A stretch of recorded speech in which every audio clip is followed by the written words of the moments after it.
Just kidding, hi Gertie. So my name's Gabby. This lecture today is on health and wellbeing, which is a strand of population geographies, and the lecture is written by David Conradson. So I'm studying a Bachelor of Middle and Secondary Education with a Bachelor of Health Sciences as well.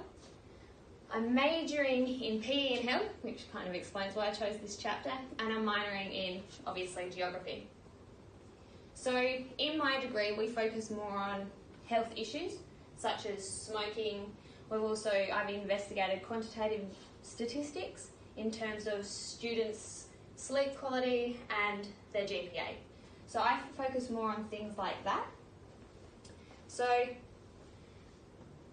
actually found that it was not what I was expecting. So this chapter focused on health, but in a different way, something that I never really explored before.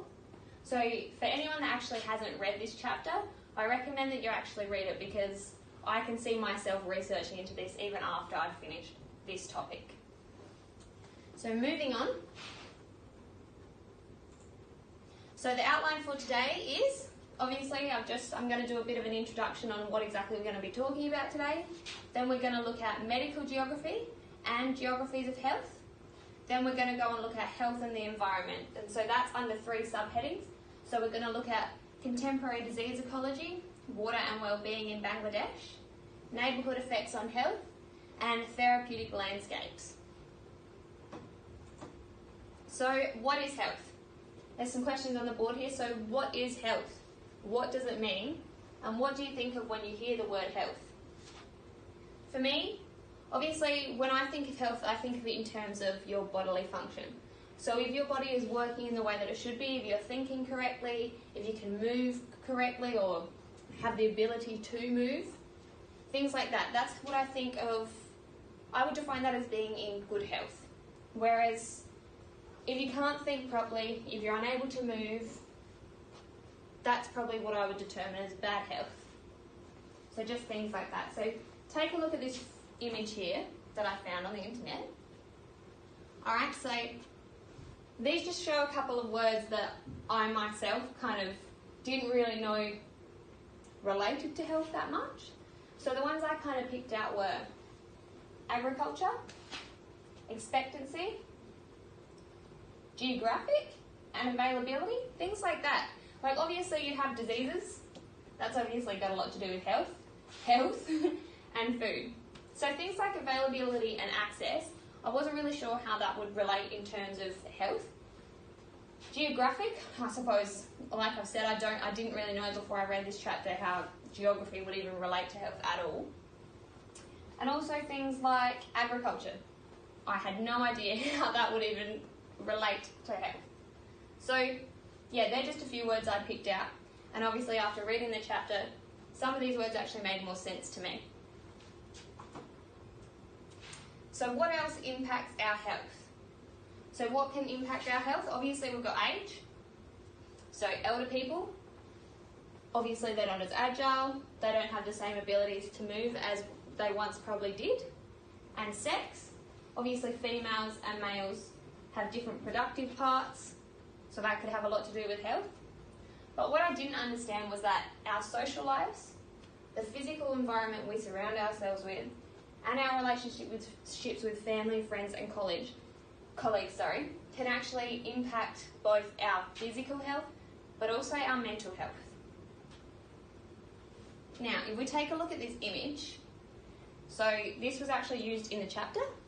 So I believe the image actually kind of illustrates how social determinants extend inwards. Okay? So to affect other factors. So we can see how health behaviours and, biomedical factors that are part of a person's individual lifestyle, so obviously individual lifestyle factors, like how someone's genetic makeup actually affects their health. So many of the determining factors for health lie beyond the ability of individuals, so rather they're affected by their communities. Okay, so their communities contribute to their overall health. And this then kind of contributes to, productivity and prosperity in those communities nationwide. So moving on from there, hopefully that made a bit of sense. So, here's the big question. But how are geography and health actually connected? That's something that I struggled to understand before reading this chapter. So, medical geography. So, medical geography focuses on disease ecology. Okay, so this here, disease ecology, explores the dynamics and evolution of disease in both managed and natural ecosystems. Okay, so it looks at the evolution of disease, so why it occurs in places. It also allows us to examine disease to identify and investigate patterns such as local and biological factors. So the geographers focus on the importance of variations across space, which kind of moves us on to the next one as well. So it considers the spatial distributions of health services, so your access to doctors, nurses, hospitals, just any kind of healthcare. Okay? So with an emphasis on concepts such as location, direction and place. So spatial distributions of health services, like I just mentioned, access to these health services obviously changes between social class, ethnicity and places. So accessibility, as long as maybe payment options, and cultural unfamiliarity. So they may limit someone's access to a health service or their reasoning for going. So for some, if you have to pay up front, that's a bit confronting. Obviously, some people don't have as much money as others, so they don't want to go and pay up front. And when it comes to cultural unfamiliarity, that's kind of like, say if I was to go overseas to, I don't know, China. Obviously there's language barriers there, so I wouldn't really feel that comfortable going to a hospital there, even if I was in need. And if I was in Australia, I'd go to a hospital no matter what. So it's things like that that can impact someone's decisions to actually go and seek health services. It also uses GIS to enable advanced analysis of health-related issues. So an example of disease ecology that was actually used in the chapter, so if you want to go and read the chapter, you should definitely read this part, it was quite interesting. So Conradson uses this investigation of a cholera outbreak in London. So as you can see, Dr. John Snow, he was the doctor that investigated this issue. So he actually plotted the location of cholera-related deaths on a map of London. And he actually found that most of these deaths occurred in one neighbourhood. Further research found that this neighbourhood actually surrounded a water well, and so a lot of the locals in this neighbourhood got water from that well. He then found that the water was actually quite contaminated, and obviously that can affect the cholera, so the outbreak of the disease. Okay? Somehow he got it through locals' heads that they probably shouldn't be using this well. The well was cut off, they couldn't use it anymore, and the deaths obviously decreased. So that's a way that you can use map plotting to kind of, I don't know, see disease, stop diseases from spreading. So that's a good example there. So here's another example of medical geography. So if we look at this map here, this shows the distribution of malaria in South America. This one here shows the surface elevation. This one here shows rainfall.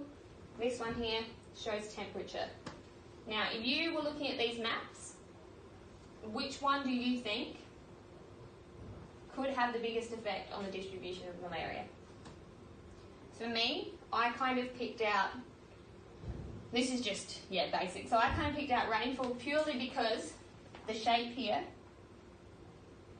kind of is kind of similar to this one. So that's why I picked it, so I didn't really look more in depth. But it could also be in areas greater than 25 degrees Celsius, that could also affect it. Okay, so you've got to consider things like that. Now, so obviously for me, I have kind of like a one-step mindset. Like, I kind of just thought, oh, the shape, okay. So the shape suits that, so it has to be what's causing it, right? So this isn't right. We need to consider beyond the physical factors. So what else could explain the distribution of malaria? And that's actually why we move on to the next slide. Geographies of health. So this emerged in the 1990s as a new form of health geographies, and it actually focuses on the relationships between health and place rather than spatial patterning of disease and health services like medical geography. So a social approach, so it's obviously it thinks more socially. So qualitative data rather than quantitative data. So it considers ways in which humans, like health and well-being, how they're influenced by social rather than biological factors. So we go back to the image that I showed you at the start of the presentation. That shows a lot of the social and cultural impacts that could actually affect our health as well. If we have a look at this one, these are some examples of studies that have actually been done before. So therapeutic landscapes, which we're actually discussing later on in the lecture, the health experiences of women, Indigenous health knowledge and practices. So they're all forms of qualitative research that geographers of health have actually done before. And we can see the underlying words here. So we've got therapeutic, experiences, knowledge, and practice. So obviously they're all forms of qualitative research methods because they're looking at obviously feelings, experience, and knowledge rather than numerical data. So medical geographies or geographies of health. So many medical geographers prefer the terms health geographer, health geography, or the geography of health. So schisms have nonetheless developed between geographers in this field and those who have urged medical geographers to seek new epistemologies. Okay, so if I were a geographer of health, I would probably be asking myself questions like, how does a particular environment influence health?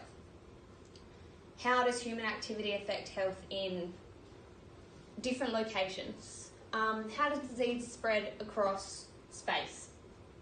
Or how do people's interactions with feelings about a particular place influence their health?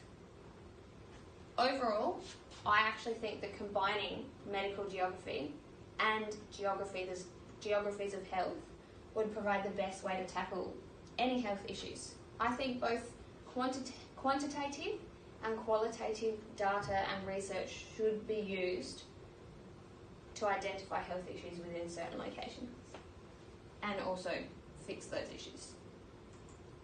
So now we move on to health and the environment. So this is a broader field of geographic interest that explores the interactions between health and the environment. So the following examples of disease ecology are explored. So neighbourhoods in health and therapeutic landscapes. So disease ecology, neighbourhoods in health and therapeutic landscapes are all examined within this chapter by Conradson, and it's actually research completed by other geographies that he's kind of talked about within the chapter. So contemporary disease ecology, water, wells and well-being in Bangladesh. So obviously we all know access to clean drinking water is essential for human health. If we don't have access to clean drinking water, we obviously would only be taking in water that could be contaminated. Say if we walked down to the river, the Murray River, and filled up our water bottles in that, obviously that water hasn't been filtered and there would be a lot of stuff in there that you probably wouldn't want to digest. So the Western world versus the modern world. So the Western world obviously has access to water, to clean drinking water, whereas those in developing worlds often rely on wells that contain water from streams and rivers, like I've just said.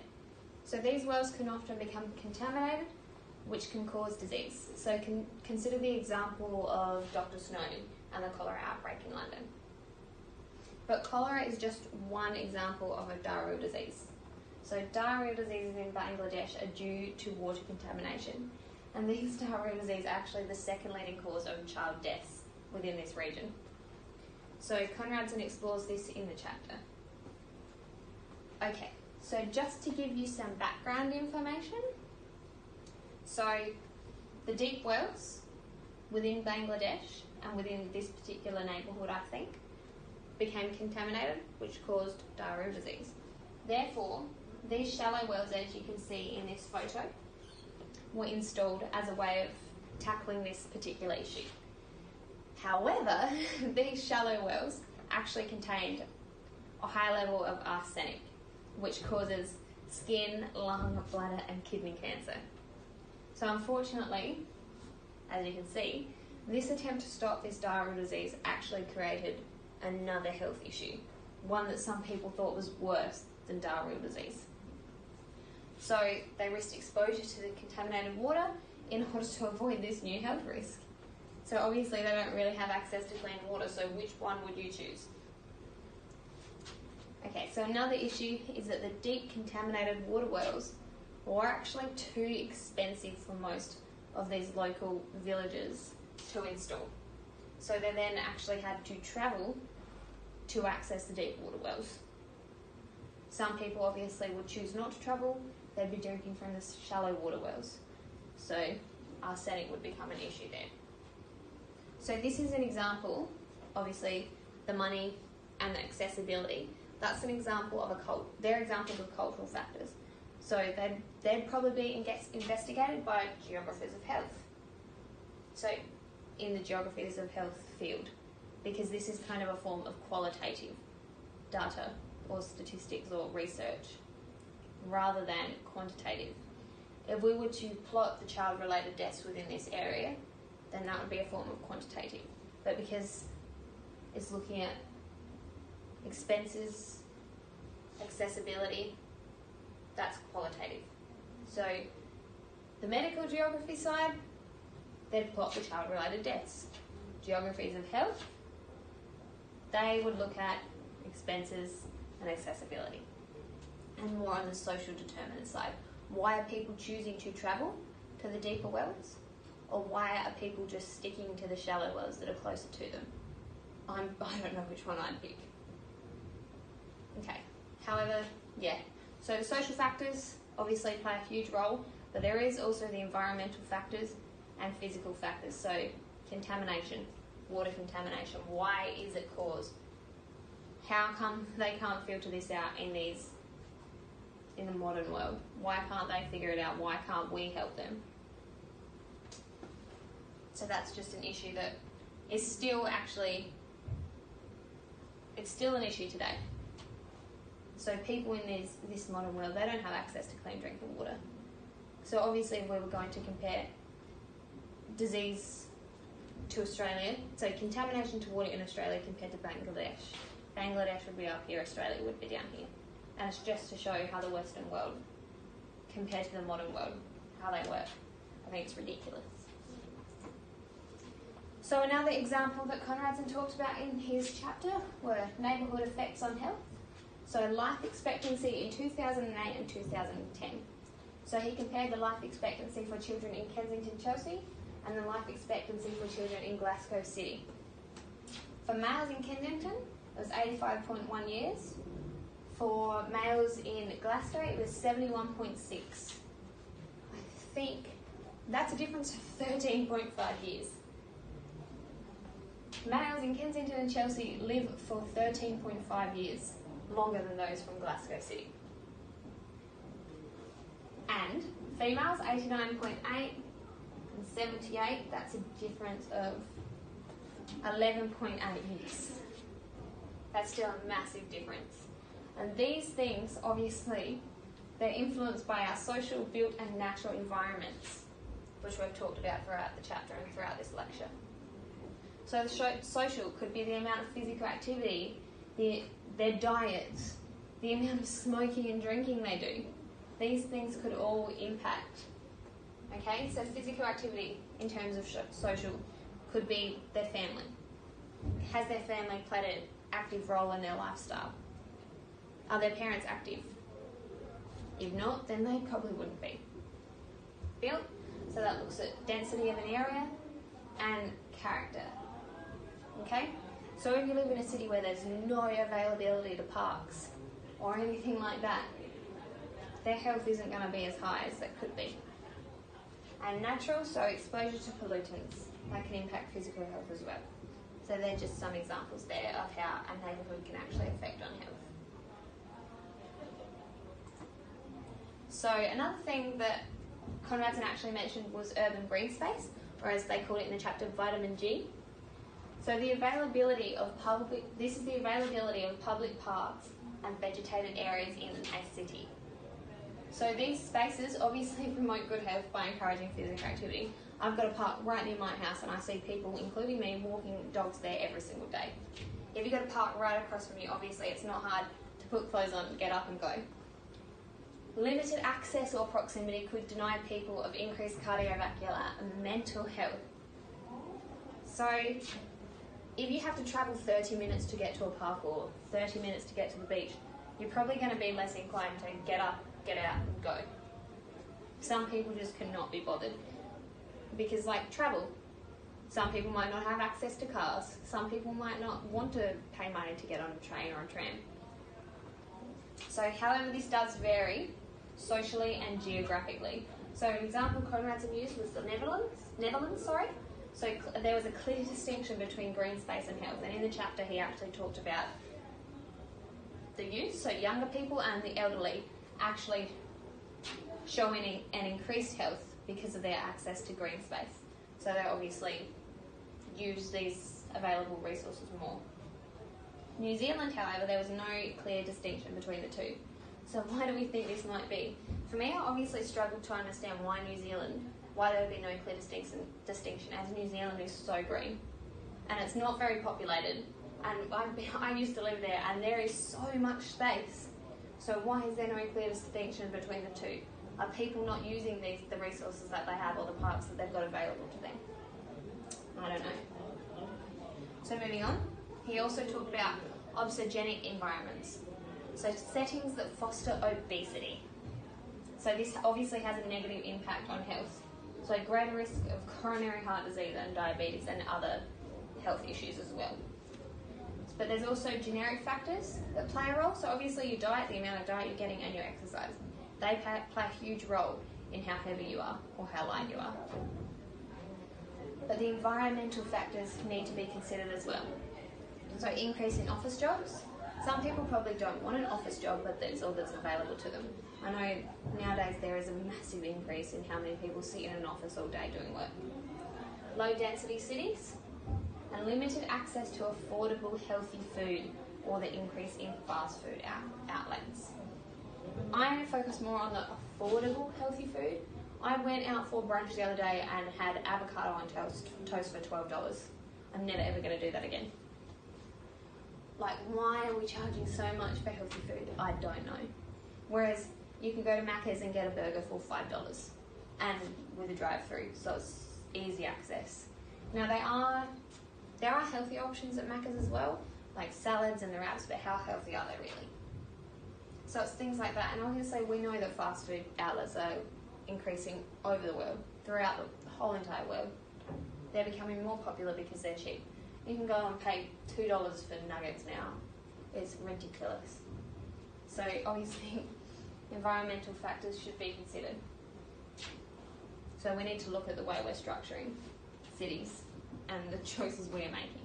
So the last thing Conradson talked about in his chapter was therapeutic landscapes, and this was a term created by Gessler in 1992. So it's an important focus in health geography, and it refers to places with either historical or contemporary reputations for healing and health enhancement. An example Conradson used was the city of Bath in England. So here's a photo over here. I've never been there. I didn't do some research on it. I focused more on places that have therapeutic value to me and a therapeutic landscape that I myself would consider. So I thought about when I go home to my farm. I feel relaxed, I feel calm, I stress less. Whereas when I'm in the city, at my home that I live in now, I am just not relaxed at all. I do not like the city. It could also be things like temples in Bali. People go there, to relax, for the traditions, for the culture, for the religion. They go there and, I don't know, get a sense of, spiritual relief, I suppose you could call it. So obviously when we're looking at therapeutic landscapes, we talked about this before when we were talking about geographies of health and the research that they do. So there has been a lot of geographies of health that have actually researched therapeutic landscapes, and obviously it's qualitative methods that they use to explore this notion. So therapeutic is talking about feelings. Okay, and therapy. So obviously therapeutic, therapy. So feelings and fixing. Okay, healing. So this could be why, this is just something I thought of, this could be why many medical facilities now include gardens within their grounds. So I know my mum works at an elderly home and a hospital, and they actually developed this year a garden within their facility, within their grounds. Okay, and a lot of the elderly people just go out there and sit out there every day, just because they want to be outside, they want to be with nature, it makes them feel better. So moving on, hope you understood that. The importance of health geographies. Health geographies remain an important part of how we understand how health and well-being, in terms of its positive and negative influence, including physical environment, social aspects, place, space, and residential livability can impact on our health. Okay? So medical geography and geographies of health, I think they should both be utilised when researching health issues.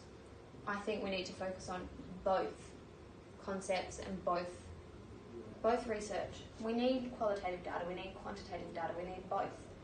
We need to map the diseases within a certain area, but we also need to know why they are occurring in that area, not just how, not just because of contaminated water in a well, but what are the social impacts? Why are people using that well? Why aren't they using other sources, or do they have any other sources of clean water?